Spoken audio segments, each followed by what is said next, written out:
তুমি আমার সাথে প্রেম করার যোগ্যতা রাখো? আমার ফ্যামিলি ব্যাকগ্রাউন্ডের কথা জানো? একটা চাষার ছেলে হয়ে তুমি আমাকে কখনো আর কাউকে কিছু বলবো না। কোথায় যাচ্ছ? বসো বস। কিছু না খেয়ে যাবে? আচ্ছা, আপনি বারবার আমাকে ফোন করেন না।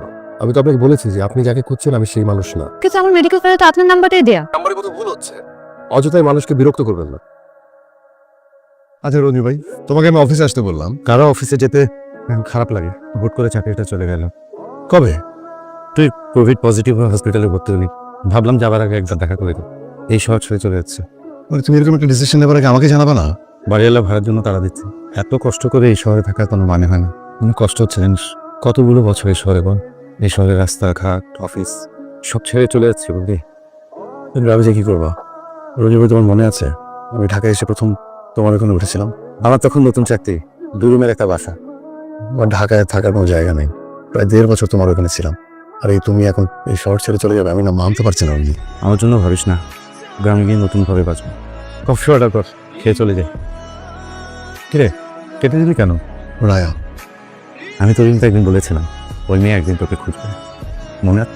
চিত্রা আমি নিশ্চিত। আর তাছাড়া ওর ভয়েসটা তো আমি চিনি। এত বছর পর একটা মানুষের ভয়েস তোর মেমোরিতে আছে? বাবা যা যা বলেছে সবকিছুই শিহাবের সাথে মিলে যায়। এটা শিহাব ছাড়া অন্য কেউ হতেই পারে না। কিছু একটা কর। কফি খেতে ডেকেছিস, আগে কফি খাওয়া। তুই ওর সাথে দেখা করতে চাচ্ছিস কেন? 4-5 বছর আগে ওর সাথে তুই যা করেছিলি। বাদ দে। চিত্রা, আমি একটা দুঃস্বপ্ন থেকে জেগে উঠতে চাইছি। একটি মহামারী এসে পৃথিবীর সবকিছু কিভাবে বদলে দিল দেখ। মানুষের জীবন যে কতটা ঠুনকো সেটা এখন আমি খুব ভিতর থেকে বুঝতে পারছি। কি ভয়ঙ্কর ঘৃণা ছিল আমার মধ্যে। কিরকম অহংকার একটা মেয়ে ছিলাম আমি। কিরে, কোথাও যাচ্ছিস? বিজনেস ফ্যাকাল্টির মেয়ে, নাম রায়া। দেখতে অনেক সুন্দর, অনেক বড় লোকের মেয়ে। চেষ্টা করে দেখ। আমাকে সঙ্গে গাড়িটাও নিয়ে যেতে বলেছে।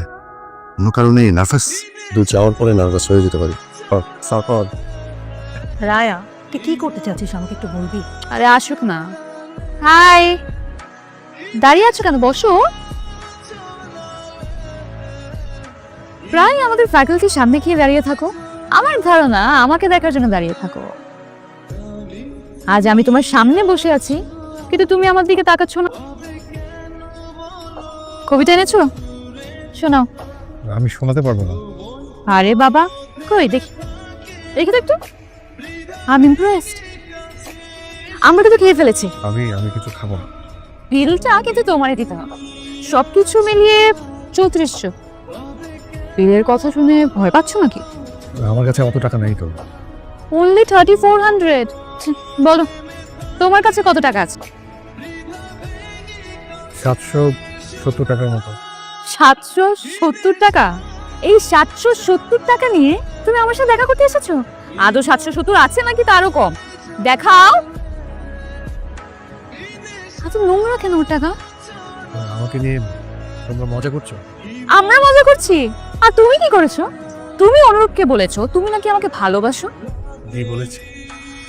এখন তোমার মনে হচ্ছে তুমি আমার সাথে প্রেম করার যোগ্যতা রাখো? আমার ফ্যামিলি ব্যাকগ্রাউন্ডের কথা জানো? কি জানি? জেনে শুনে 770 টাকা নিয়ে স্বপ্নটা একটু বড় হয়ে যায়নি? আমি প্রেম করতে চাইনি, আমি শুধু বলেছি ভালোবাসি। Alright, I am sorry. এই ব্লেজারটা আগে তো কখনো দেখিনি। তোমার নাকি? জানতাম। পুরো ইউনিভার্সিটিতে বলে বেড়াচ্ছ তুমি আমাকে ভালোবাসো। একই ইউনিভার্সিটিতে পড়লে সবাই সমান হয়ে যায়? কি করে তোমার বাবা? শুনেছি কৃষি কাজ করে, তাও নাকি অন্যের জমিতে। একটা চাষার ছেলে হয়ে তুমি আমাকে কখনো আর কাউকে কিছু বলবো না। কোথায় যাচ্ছ? বসো বস। কিছু না খেয়ে যাবে? মেয়েদের মতো কাঁদছো কেন তুমি? কি খাবে বলো? আচ্ছা, এই যে এত এত কবিতা লিখেছো আমার জন্য, তুমি এগুলোই খাও। একটু বাড়াবাড়ি হয়ে যাচ্ছে। খাও, খা। আরো খাবে? খাও, খাও। কে শিহাব? সেই কখন থেকে জানালার কাছে দাঁড়িয়ে আছিস? বড় লোকের মেয়ের সঙ্গে ডেটিং করতে গিয়েছিস, কই এসে তো কিছু বললি না? রঞ্জু ভাই, আমি তো একটা চাষার ছেলে। একটা চাষার ছেলে হয়ে এত বড় লোকের মেয়ের সাথে প্রেম করার স্বাদ আমার কি করে হলো? আমি এত বড় ভুল কি করে করলাম? তো কি হয়েছে? আমি সত্যি একটা বোকা। আমি এরকম করিস না, প্লিজ বল আমাকে। ছোটবেলায় পড়িসনি জসিমউদ্দিনের সেই কবিতা? এই গায়ের এক চাষার ছেলে, লম্বা মাথার চুল, কালো মুখেই কালো ভ্রমর, কিসের রঙিন ফুল, জালি লাউয়ের ডগার মতো বাহু দুখান সরু, জনম কালো মরণ কালো, কালো ভুবনময়, চাষিদের ওই কালো ছেলেই সব করেছে জয়। সব করেছে জয়। একদিন ওই মেয়ে এই চাষার ছেলের পথ চেয়ে বসে থাকবে। আমার কথা মিলে গেল তো, ওই রাজকন্যাই আর এই চাষার ছেলেকে খুঁজছে। গল্পটা বল শুনি, তোকে খুঁজছে কেন?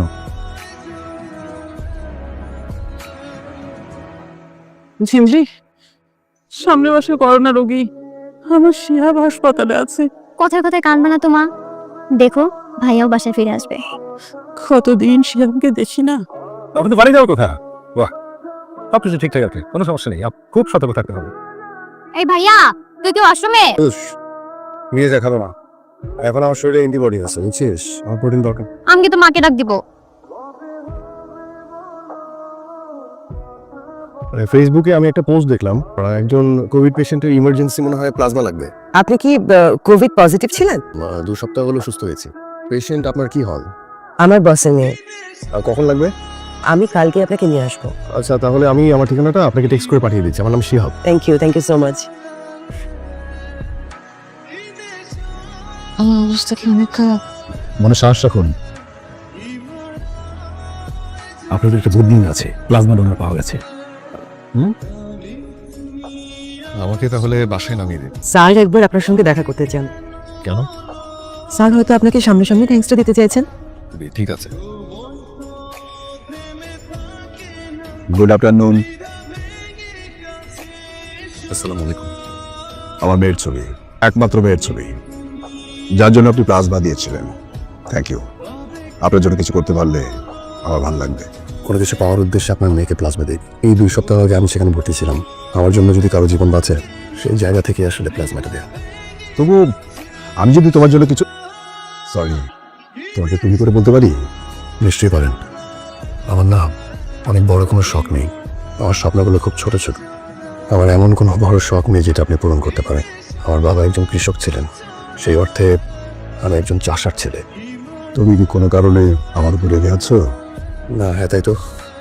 সত্যি কথা বলতে এই শহরে আপনাদের মতো অনেক মানুষ আছেন যারা আসলে আমাদেরকে মানুষ বলে গণ্য করতে দ্বিধাদ্বন্দ্বে ভুগেন। সব মানুষ একরকম হয় না, আমিও গ্রামের ছেলে।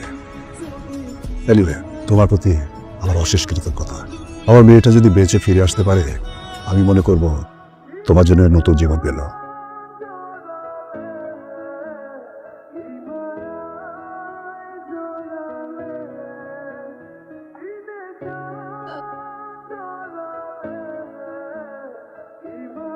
শিয়া বলছেন?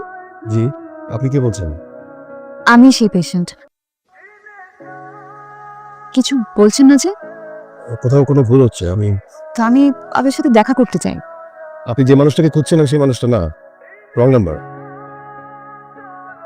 বাবা, একটু দেখো তো এই ফাইলটা। যিনি আমাকে ব্লাড দিয়েছিলেন তার নাম এবং নাম্বার দেওয়া আছে। আজকে যখন আমি তাকে কল করলাম, সে বললো আমি নাকি ভুল করছি। একটু ভুল হচ্ছে বোধহয় কোথাও। তোমার কি তার সাথে দেখা হয়েছিল? হয়েছে। বাবা, তোমাকে মনে আছে উনি দেখতে কেমন? তার মানে এই হচ্ছে গল্প। আজকে এত বছর পর তাকে তার ভালোবাসা ফিরিয়ে দিতে চার? অনেকগুলো বছরই তো পার হয়ে গেল চিত্রা। সত্যিকারের ভালোবাসার মানুষই খুঁজে পেলাম না। যে আমাকে ভালোবাসতো তার ভালোবাসার মূল্য দিতে পারে। এখানে অন্যায় কোথায়? ওর সাথে তোকে চায় না রায়া। এক করোনা এসে আমাদের অনেক উপলব্ধি বদলে দিয়েছে। যেসব জিনিস নিয়ে অহংকার করতাম সব অর্থহীন। আরেকবার ফোন কর, দেখ কি বলে। সত্যি সত্যি মেয়েটা প্রেমে পড়েছিলি তখন? আমার তখন জানি কি হয়েছিল। ওই মেয়েটার জন্য অদ্ভুত এক ব্যাকুলতা কাজ করতো, কিন্তু ওই দিনের অপমান আমি এখনো ভুলতে পারিনি। মানবিক কারণে আমার ব্লাড দেয়া। আমি ওকে খুব ভয়ঙ্করভাবে ঘৃণা করি। মানুষ কিন্তু বদলায়। মানুষ যদি নিজের ভুলটা বুঝতে পারে তাহলে তাকে ক্ষমা করে দেওয়া উচিত। যাই রে, এখন ভালো থাকিস তুমি। রায়া, ফোনটা ধর।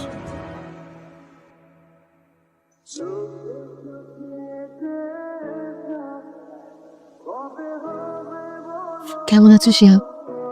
আমাকে চিনতে পারছো তো? চিনতে পারবো না কেন? ব্লাড দেওয়ার সময় জানতে না যে আমি পেশেন্ট? না, জানতাম না। পরে তোমার বাবার সঙ্গে দেখা করতে যেয়ে তোমার ছবি দেখেছি। জানলে ব্লাড দিতে না? আমি অতটা অমানুষ না। জীবন বাঁচাতে গিয়ে শত্রু মিত্র কেন ভাববো? আমি তো মানুষ। অবশ্য তোমার চোখে হয়তো এখনো সামান্য চাষার ছেলে।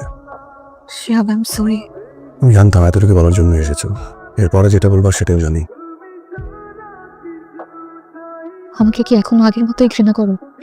আমি যে নতুন একটা স্বপ্ন দেখছি, আর আমার এই স্বপ্নটা কিছু তুমি পূরণ করতে পারবে। আমাকে নেবে তোমার সঙ্গে, সে জীবনটা আমি তোমার সাথে কাটাতে চাই। আগেও সিনক্রেট করেছ, আজকেও সিনক্রেটই করছো। আসে